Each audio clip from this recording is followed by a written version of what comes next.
পাটিসাপটার একটা রেসিপি নিয়ে চলে এসেছি।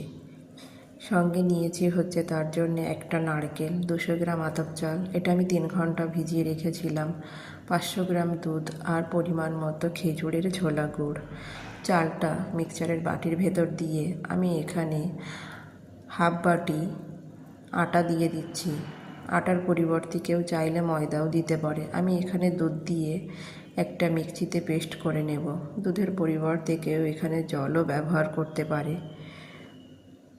পেস্ট করে নেওয়ার পর বাকি যে দুধটা ছিল, চাইলে সেই দুধটার ভেতরেও কিংবা একটু দুধটা তুলে রেখে, আমি যেহেতু দুধ দিয়েই এটা তৈরি করব তাই দুধটার ভেতরেই দিয়ে দিলাম। আর দিয়ে দিলাম হচ্ছে পরিমাণ মতো খেজুরের গুড়, দিয়ে সমস্ত কিছু ভালো করে মিক্সড করে নিলাম।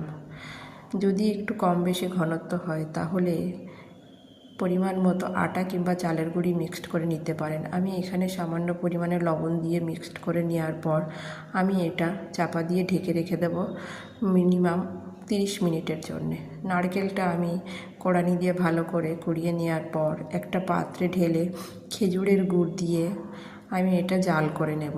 আর সঙ্গে নিয়েছি হচ্ছে একটা এলাইচের ভেতরের যে দানাটা থাকে, সেই দানাটা একটু থেতো করে দিয়ে সঙ্গে দিয়ে দিয়েছি।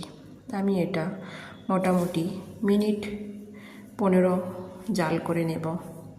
একটা গাঢ় গাঢ় ঘনত্ব আসবে, নারকেলটার কাঁচা গন্ধ চলে যাবে, খেজুরের গুড়টাও একটু আঠালো হবে। তারপরে আমি নামিয়ে নেব। একটা পাত্রে নামিয়ে একটু ঠান্ডা হতে দেব।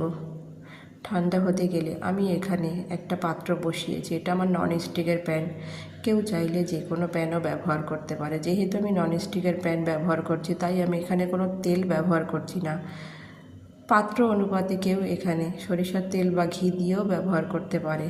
আমি 1 হাতা ব্যাটার দেওয়ার পর ভালো করে হাতা দিয়ে একটু গোলমতো করে নেওয়ার পর তার ভেতরে নারকেলের পুরটা দিয়ে দেখো একটুখানি হতে দিয়ে পাটিসাপটার মতো আকার করে নিলাম একটা কাঠের ছুরি দিয়ে। চাইলে এখানে যে যেরকম ব্যবহার করতে পারে। পাটিসাপটাটা আমার তৈরি হয়ে গেছে। ভেতরের পুরটা দেখো কত সুন্দর হয়েছে।